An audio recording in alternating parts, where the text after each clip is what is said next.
rare and very special. But it seems, well, as I tell you a little bit more about it, it feels like, I don't mean to be over dramatic, but it has felt a bit like destiny, because this is something different. This isn't, nobody else is teaching this.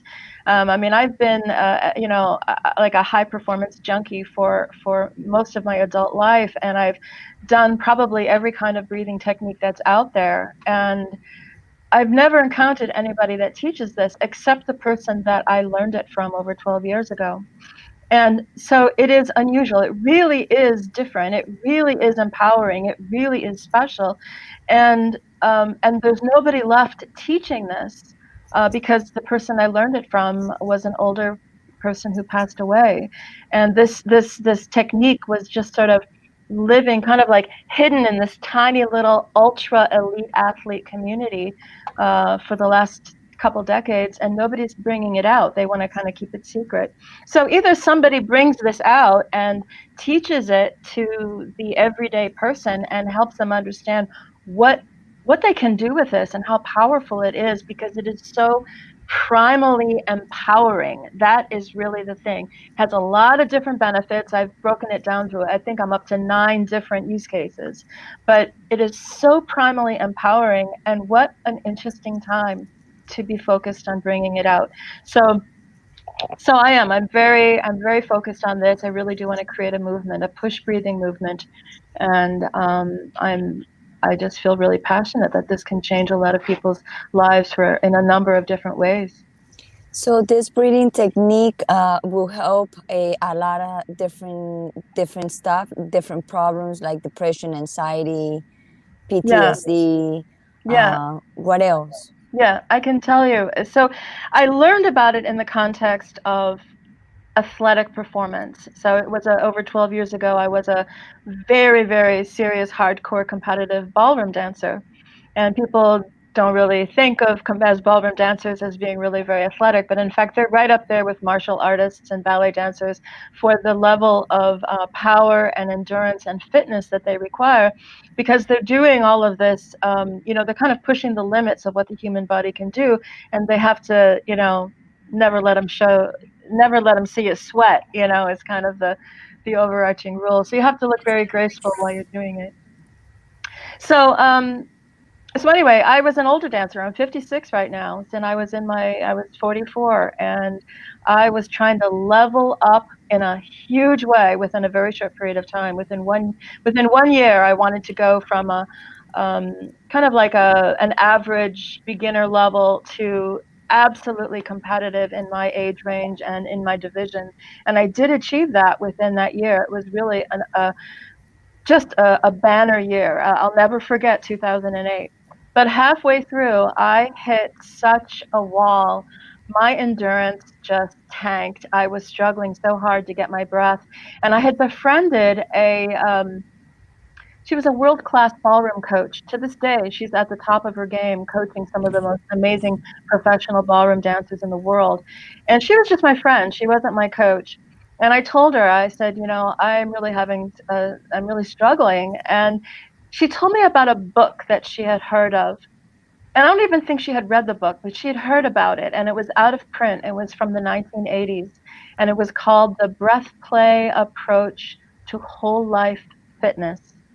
And I went and I found this book. It was very expensive. It's still available, but it's been long out of print. And I read the book and it blew my mind. And to this day, it is still in like a top 10 book in my, I've read thousands of books, but this is a top 10 nonfiction, and the Bible is in there as well. This is an amazing, very simple, but amazing paradigm shifting book. And I ended up being so blown away, I reached out to the author, and his name was Ian Jackson. And he was another world-class coach, but he was an athletic coach, and he worked with like elite athletes, Olympic level athletes. And at the time he had landed in the ultra cycling community. And those are those crazy guys who race their bikes through the mountains of Europe and Hawaii and Lord knows where else. And this is what he was doing.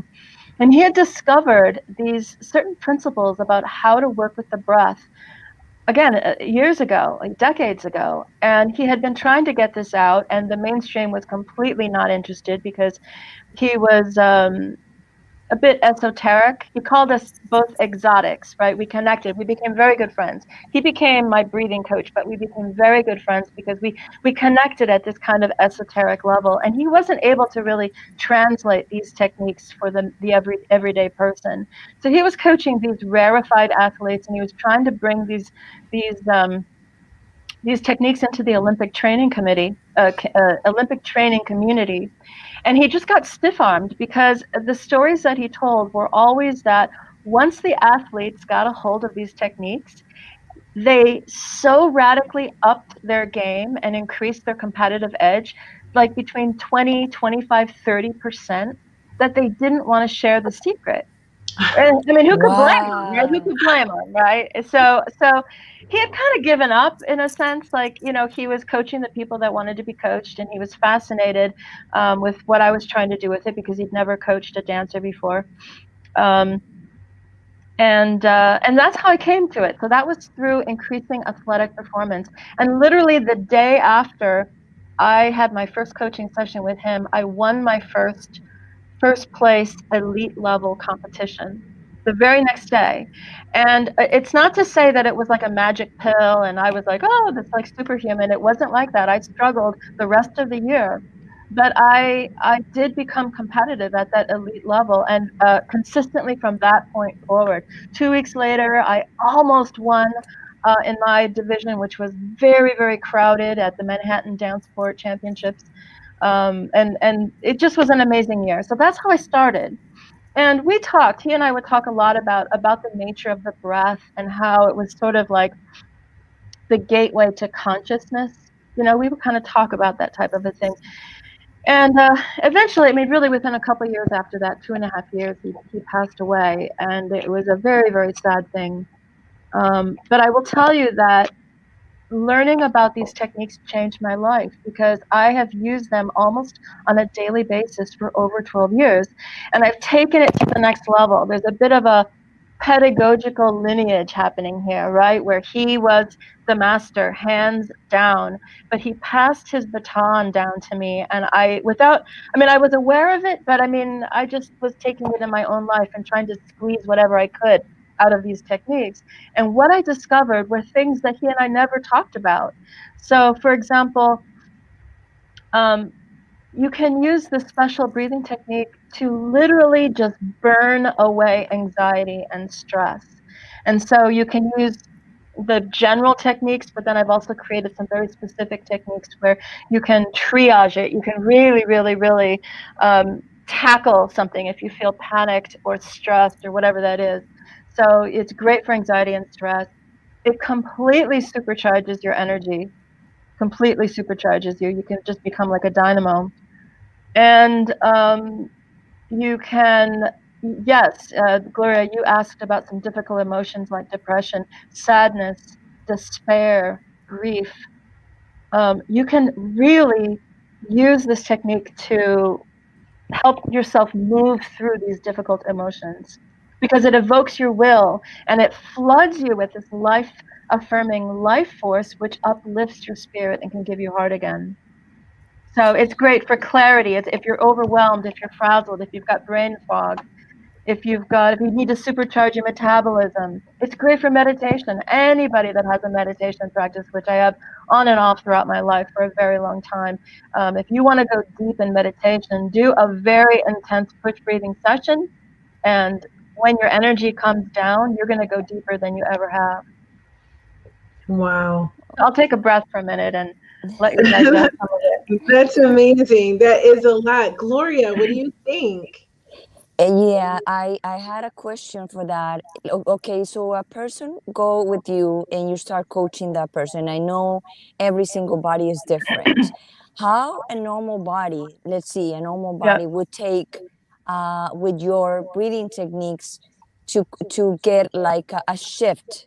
I know it takes a process, it takes a time, but when a person can get a shift with your techniques? So I think it's right away. I think it's right away. I really do. And it's for anybody, right? So as I said, this is not just for athletes. This is for people who, this is for the elderly.